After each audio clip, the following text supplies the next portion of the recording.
Hello all, ఎలా ఉన్నారు? బాగున్నారా? బాగున్నారని అనుకుంటున్నాను. బాగుండాలని కూడా కోరుకుంటున్నాను. ఈరోజు ఇంకా ఈ స్లాట్ వచ్చి ఈవినింగ్ టైంలో స్టార్ట్ అయిందనమాట. లైక్ అరౌండ్ 3:34 ఆ టైంకి. సో ఇప్పుడు వచ్చి నేను ఇండియన్ జాగ్రఫీ తీసి చదువుతున్నాను. ఇండియన్ జాగ్రఫీలో లాస్ట్ చాప్టర్స్ ఉండిపోయాయి. సో 11th క్లాస్ ఎన్సీఆర్టీలో అండ్ అది చదువుతున్నాను అనమాట. సో దాట్ మనం 1 by 1 మనం ఒక్కొక్క చాప్టర్ అనేది కంప్లీట్ చేసుకుంటూ వెళ్తేనే కదా బుక్ అనేది త్వరగా కంప్లీట్ అయిపోతుంది. సో అలా చూసుకున్నాను ఏమేమి చాప్టర్స్ కంప్లీట్ చేయలేదు అని. సో నేను ఇందులో చూస్తే last chapters life on earth అనే చాప్టర్స్ నేను కంప్లీట్ చేయలే.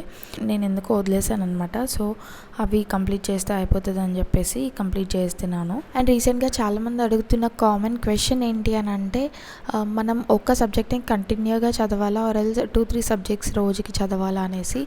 సో నేనైతే నాకు తెలిసినంత వరకు సజెస్ట్ చేసేది ఒక్క సబ్జెక్ట్నే చదవండి. ఎందుకనంటే ఫస్ట్ అది కంప్లీట్ అయిపోయిన తర్వాత నెక్స్ట్ సబ్జెక్ట్కి వెళ్తేనే మనకి ఫస్ట్ సబ్జెక్ట్ కంప్లీట్ అయినట్టు ఫీలింగ్ వస్తుంది అండ్ చదివింది గుర్తుంటుంది. అదే మీరు సైమల్టేనియస్గా అది ఇది చదువుతూ ఉన్నారనుకోండి, ఏది కవర్ అవ్వదన్నమాట. అండ్ ఇంకొకటి ఏంటంటే బోర్ కొట్టేస్తుంది అండ్ కంప్లీట్ చేయలేరు కూడా. సో అందుకని చెప్తున్నా. అంటే ఫస్ట్ సెకండ్ థర్డ్ రీడింగ్స్కి ఓకే, కానీ తర్వాత ఎప్పుడైతే మీరు రివిజన్ చేస్తుంటారో రివిజన్ చేసే టైంలో ఓకే 1-2 సబ్జెక్ట్స్ అనేవి మీరు డైలీ స్టాటిక్ పోర్షన్వి 1-2 సబ్జెక్ట్స్ అండ్ సైమల్టేనియస్గా news paper and current affairs ఇవి కూడా కవర్ చేయొచ్చు అనమాట. ఇంకా ఈవినింగ్ స్లాట్ కంప్లీట్ చేసుకున్న తర్వాత ఇంట్లో వర్క్ చేశాను అనమాట. సో డిన్నర్ చేసేదానికి ముందు నాకు 1-1.5 hour టైం అనేది దొరికింది. సో ఈ టైంలో నేను ఇండియన్ పాలిటీ కవర్ చేద్దామని అనుకొని ఇండియన్ పాలిటీ చదువుతున్నాను. అండ్ మీరు ఆల్రెడీ చూసే ఉంటారు ఇక్కడ స్టడీ ఏరియా మారిపోయింది. సో ఎస్, నేను బెడ్రూమ్లోకి షిఫ్ట్ చేసుకున్నాను. ఎందుకంటే మా బాబు పడుకున్నప్పుడు కొంచెం భయపడుతున్నాడు. అంటే పక్కన నేను లేకపోయేసరికి లేచి చూసుకుంటున్నాడు అనమాట. నేను వేరే రూమ్లో ఉండడం వల్ల తను ఊరికే అట్లా భయపడుతుంటే పొద్దాక వెళ్ళి చూడలేకపోతున్నా అండ్ నాకు డిస్టర్బెన్స్గానే ఉంటుంది. సో అందుకనే తన దగ్గరే అక్కడికే టేబుల్ షిఫ్ట్ చేసుకున్నాను. తను అక్కడే ఉంటాడు కాబట్టి నేను కనిపిగానే వెళ్ళిపోతాను తన దగ్గరికి. సో అట్లా చూసుకుంటూ చదువుతున్నాను అనమాట. అండ్ ఇట్లా కొంచెం సైమల్టేనియస్గా చూసుకుంటూ అండ్ బేబీని బ్యాలెన్స్ చేస్తూ చదవడం కొంచెం కష్టంగానే అనిపిస్తుంది. అండ్ హెల్త్ ఇష్యూ అయితే అస్సలు చెప్పలేకపోతున్నా. ఎంత ఇదిగా అయిపోతుందంటే లిటరల్గా ఒక 1 side పెయిన్ అనేది వస్తుంది. రైట్ లెగ్ అయితే అస్సలు పని చేయట్లేదు అన్నట్టు అయిపోయింది. సో చాలా నీ పెయిన్ వస్తుంది. చాలా అంటే బ్యాలెన్స్ చేయలేకపోతున్నాను అనమాట. సో అట్లా బాగా స్ట్రెస్ తీసుకుంటున్నాను. అది ఎప్పటికి తగ్గుతుందో నాకు తెలీదు. ఐ హోప్ తొందరగా రికవర్ అవ్వాలని. అంటే డెలివరీ అయిపోయిన తర్వాత ఇట్లే పెయిన్స్ వస్తాయంట, కానీ అసలు ఈ పెయిన్స్ అయితే సివియర్గా ఉన్నాయి. సో ఇవన్నీ పక్కన పెట్టండి. ఒకసారి మీకోసం ఒక బిగ్ అనౌన్స్మెంట్ ఉంది.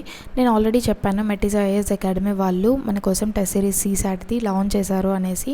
సో అందులో ఓవరాల్గా 10 టెస్టులు ఉంటాయి ఫుల్ లెంత్వి అండ్ అన్నీ కలిపి కూడా 999 అని. సో అది ఈ రోజు నుంచే స్టార్ట్ అనమాట టెస్ట్ అనేది. సో ఎవరైతే రాయాలనుకుంటున్నారో ఈరోజే మీరు రిజిస్టర్ చేసుకొని అందులో ఖచ్చితంగా జాయిన్ అవ్వండి. జాయిన్ అయ్యి టెస్ట్ అనేవి రాయండి. Because test are very important in our preparation. And మనం ప్రిపరేషన్ చేసేటప్పుడు అండ్ ప్రిలిమ్స్కి ముందు చాలా ఇంపార్టెంట్ అనమాట.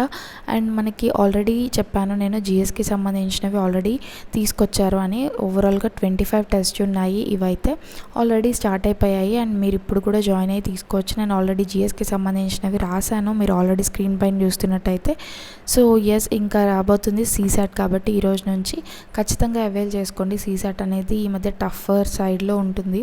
సో మనం ఎంత ప్రాక్టీస్ చేసి ఎన్ని టెస్ట్లు రాస్తే అంత బెటర్. అండ్ వీళ్ళ అఫీషియల్ వెబ్సైట్లో మనకి UPSCకి సంబంధించిన కాంటెంట్ అనేది అంతా ఫ్రీగా అవైలబుల్గా ఉంటుంది. ఎవరైతే ఫ్రీ కోర్సెస్ కోసం ఫ్రీ డేటా కోసం ఎదురు చూస్తున్నారో ఖచ్చితంగా మీరు ఈ వెబ్సైట్ని మీరు విజిట్ అయ్యి చూసుకోవచ్చు. నేను వీటికి సంబంధించిన లింక్స్ అన్నీ కూడా డిస్క్రిప్షన్లో ఇస్తాను, మర్చిపోకుండా చెక్అవుట్ చేయండి. అండ్ ఎస్, నైట్ ఇంకా నేను ఆ స్లాట్ కంప్లీట్ చేయగానే డిన్నర్ అనేది చేసేసి ఇంకా పడుకున్నాను అనమాట. రెస్ట్ అనేది ఉండాలి, లెగ్ పెయిన్ బాగా వస్తుంది, అస్సలు కూర్చోలేకపోయాను నేను. అండ్ 5కి లేచానులే, కానీ ఫస్ట్ నాకు ఇంకా లేవగానే వామిటింగ్ అయింది. ఎందుకో తెలీదు, చాలా అట్లా ఫీల్ అయినాను. అంటే కళ్ళు తిరిగినట్టు అట్లా అనిపించింది. అయినా కూడా కొంచెం ఇంకా వాటర్ తాగేసి ఫేస్ వాష్ చేసుకొని వచ్చి కూర్చున్నాను అనమాట. కూర్చొని నైట్ అయితే ఏది చదివానో అది రివిజన్ చేసుకున్నా. లైక్ నేను రాసుకున్నాను ఏమేమి గుర్తున్నాయి పాయింట్స్ అని ఒక బుక్లో. అండ్ అవి కంప్లీట్ అయిపోయిన తర్వాత ఒక 1/2 hour తర్వాత నేను ఇంకా విజన్వి కరెంట్ అఫైర్స్ మ్యాగజైన్ చదువుతాను కదా, కంపైలేషన్. సో ఎగ్జామ్ దగ్గరికి వస్తుంది కాబట్టి ఒక్కొక్క కంపైలేషన్ ఒక్కొక్క మంత్ది కంప్లీట్ చేస్తున్నా జనవరి నుంచి. సో అది అనమాట ఇప్పుడు చదువుతుంది. అండ్ ఇవన్నీ కూడా కంపైలేషన్ నేను ఎందుకు చదువుతున్నానంటే నా న్యూస్ పేపర్ రీడింగ్ అనేది ఒక్కొక్కసారి మిస్ అవుతుంది. సో ఆ న్యూస్ అనేది మిస్ అవుతుంది కదా, అదే కంపైలేషన్లో అయితే మనకి అన్నీ ఒక దగ్గర అవైలబుల్గా ఉంటాయి అండ్ రివిజన్ కూడా అయిపోతుంది అనేసి నేను ఎగ్జామ్ ముందు ఇట్లా చదువుతాను. సో అలా అనమాట. అలా ఈ డే ఇంకా కంప్లీట్ అయిపోయిందండి. Thank you for watching. Bye.